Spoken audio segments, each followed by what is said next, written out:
अस्सलाम वालेकुम। Today our topic is the origin of human life, यानी इंसान की ज़िंदगी शुरू कैसे हुई।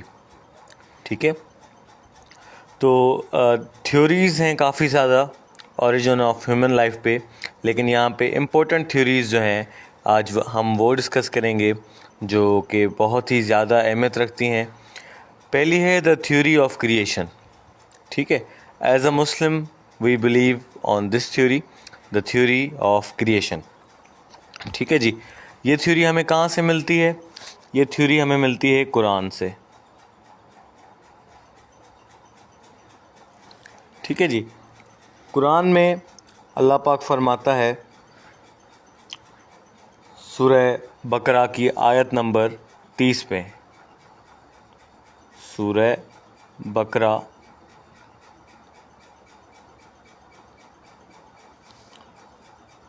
और उसकी आयत नंबर 30, उसमें अल्लाह पाक फरमाता है कि I am placing a successor on earth.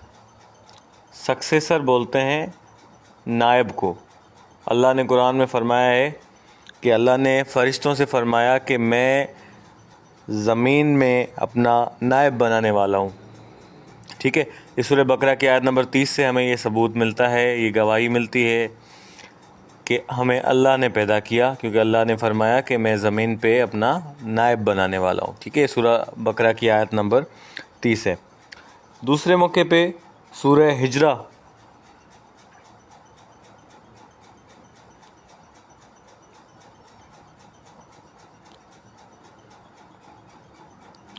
सूरह हिजरा की आयत नंबर 26 में अल्लाह पाक फरमाते हैं we created human being from clay from molded mud, के अल्लाह पाक फरमाते हैं मैंने इंसान को मट्टी से पैदा किया।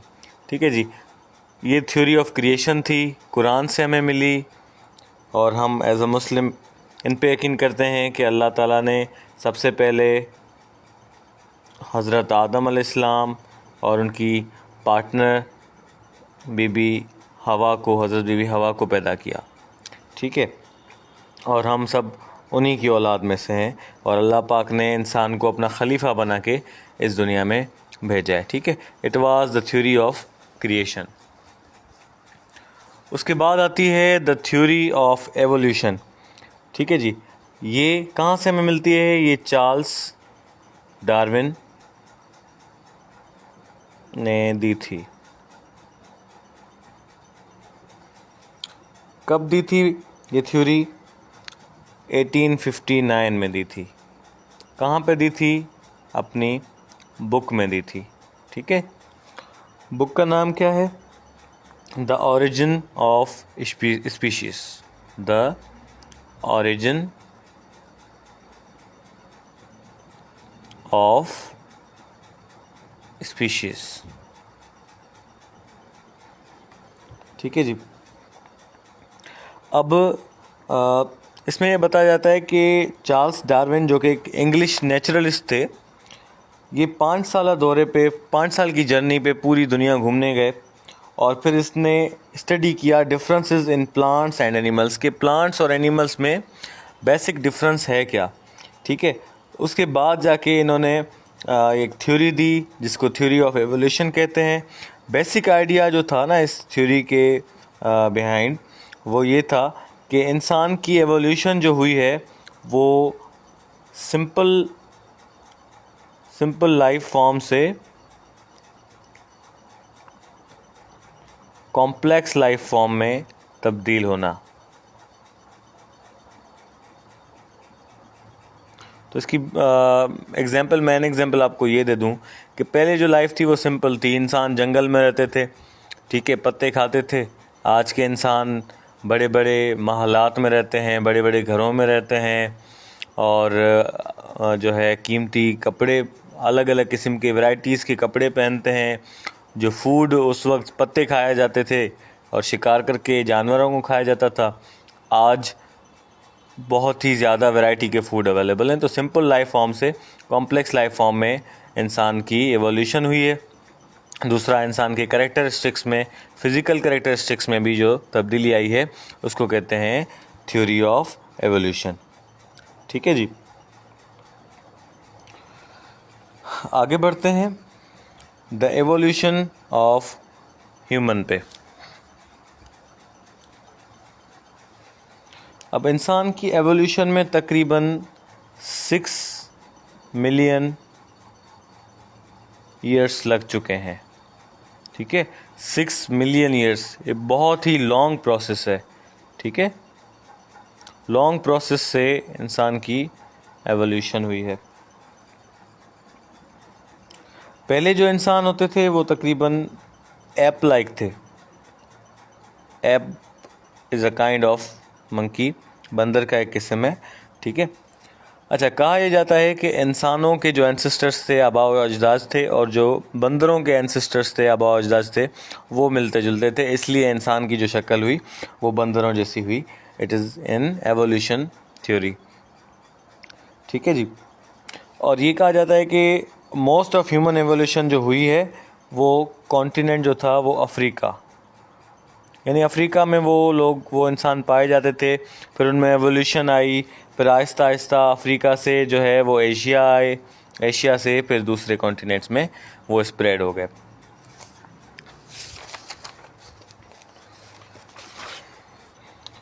अच्छा,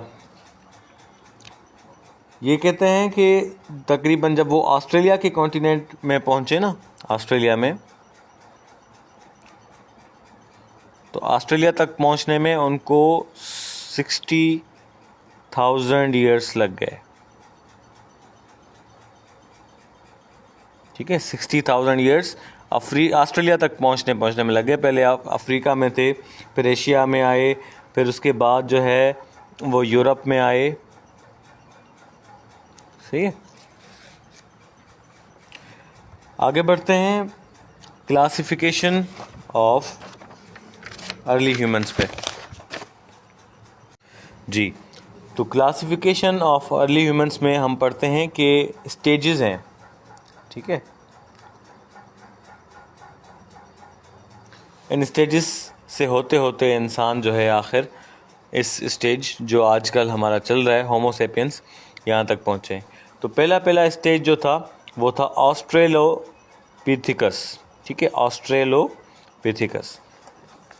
इस स्टेज को डिफ़ाइन करते हुए मैं आपको बताऊं कि तकरीबन 1 से 5 मिलियन ईयर्स, 1 से 5 मिलियन ईयर्स इस स्टेज को गुजरे हुए हो चुके हैं। ठीक है, इस स्टेज के अंदर जो लोग थे उनका जो वज़न था वो तकरीबन 40 kg के होते थे, एवरेज बताई जा रही है। ठीक है जी, ये अपराइट होते थे। अपराइट मतलब ये बिल्कुल सीधे खड़े हो सकते थे। ठीक है जी, आगे बढ़ते हैं। दूसरा हमारे पास जो स्टेज है वो है होमो हैबिलिस। ठीक है, इसको तकरीबन 1.6 से जो है 2.2 मिलियन ईयर्स हो चुके हैं।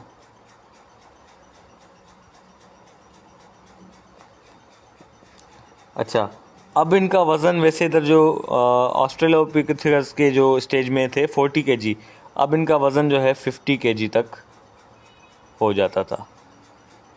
ठीक है, they were first to use the tools. ठीक है, टूल्स का इस्तेमाल इस दौर में हुआ।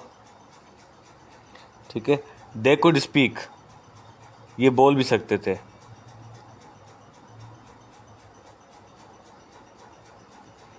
सही है जी,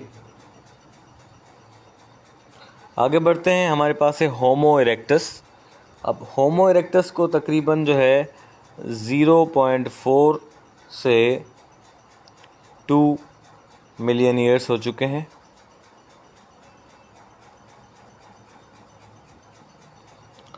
इनका वज़न अब 60 kg तक हो जाता था। ठीक है, इन्होंने डिस्कवर किया फायर को। ठीक है, दे हंटेड इन ग्रुप्स, शिकार करते थे लेकिन ग्रुप्स में, अकेले नहीं करते थे। सही है। उसके बाद है नेंडरथल। ठीक है। अच्छा, इनके अलग अलग नाम थे, वो भी मैं आपको बता दूं। इनको साउदर्न एप्स कहा जाता था,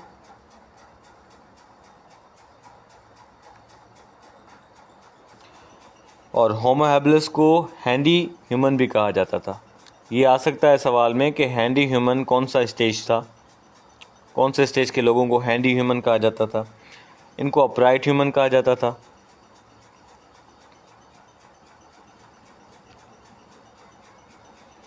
ठीक है। और इनको कहा जाता था early wise human, early wise human. ठीक है।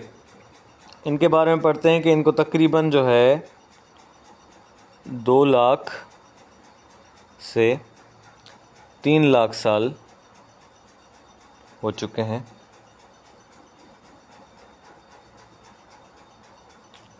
ठीक है जी। इनके बारे में बताया जाता है कि इनका वज़न जो था वो 80 kg तक अब हो जाता था। और ये फर्स्ट लोग थे जो बरियल करते थे, फर्स्ट बरियल्स, यानी दफनाते थे अपने डेथ्स लोगों को। ठीक है।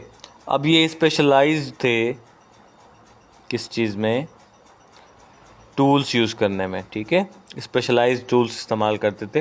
ये तो सिर्फ टूल्स इस्तेमाल करते थे, लेकिन यहाँ स्पेशल टूल्स का इस्तेमाल होता था। ठीक है। ये हैं होमो सैपियंस, ये मॉडर्न ह्यूमन कहलाते हैं।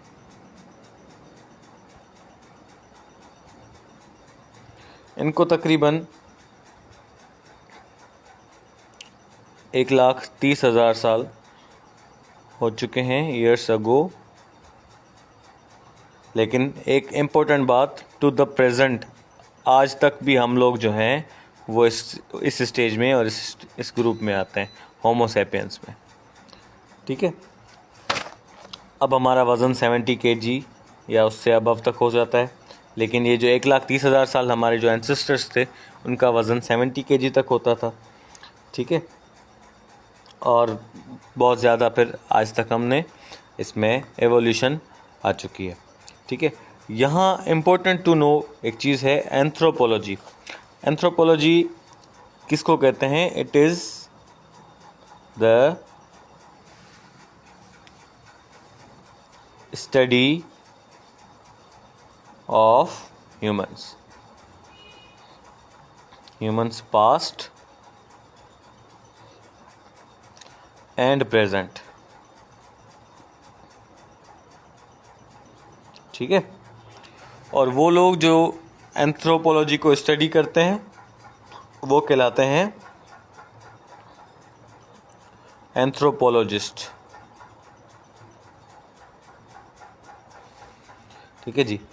अब लास्ट में हम लाइफ ऑफ अर्ली ह्यूमंस को भी थोड़ा सा डिस्कस कर लेते हैं कि in the early days human life was very hard. ये जंगल में लाइफ गुजारते थे। ठीक है जी। जंगल में लाइफ गुजारने के बाद काफ़ी सालों तक ये जंगल में लाइफ गुजारते थे। लेकिन जंगल में जो ये लाइफ गुजारते थे ना, तो उसमें इनको कोई प्रोटेक्शन नहीं होती थी वाइल्ड एनिमल्स से, बारिश से, ठंड से, गर्मी से कोई प्रोटेक्शन नहीं होती थी। तो उस प्रोटेक्शन की वजह से इन्होंने फिर आगे चल के केव्स में लाइफ गुजारना शुरू कर ली, यानी गार वगैरह में इन्होंने ज़िंदगी गुजारना शुरू कर ली। उसके बाद इसमें एक और रिवोल्यूशन आई कि इन्होंने अब ट्री लीव्स को रैप करना शुरू कर लिया, यानी अपने जिस्म को ढांकने के लिए इन्होंने ट्री लीव्स को, पत्तों से अपने कपड़े बनाते थे। ठीक है। अपने जिस्म को ढांपते थे दरख्त के पत्तों से। ठीक है। और ये खाते क्या थे? फ्रूट्स और लीव्स खाते थे। ठीक है जी। एक और बात आपको यहाँ पे बताऊँ कि स्टोन्स, फिर जाके स्टोन्स का इस्तेमाल शुरू हुआ। क्यों? Stones were the first tools of its kind which improved with the passage of time stones का इस्तेमाल करते थे, जो नोकीले स्टोन्स होते हैं ना, ये उनका इस्तेमाल करके क्या करते थे, किल करते थे एनिमल्स को स्टोन से, ठीक है, और फिर उनको खाते थे। उस दौर को स्टोन एज कहा जाता है। ठीक है जी, थैंक यू।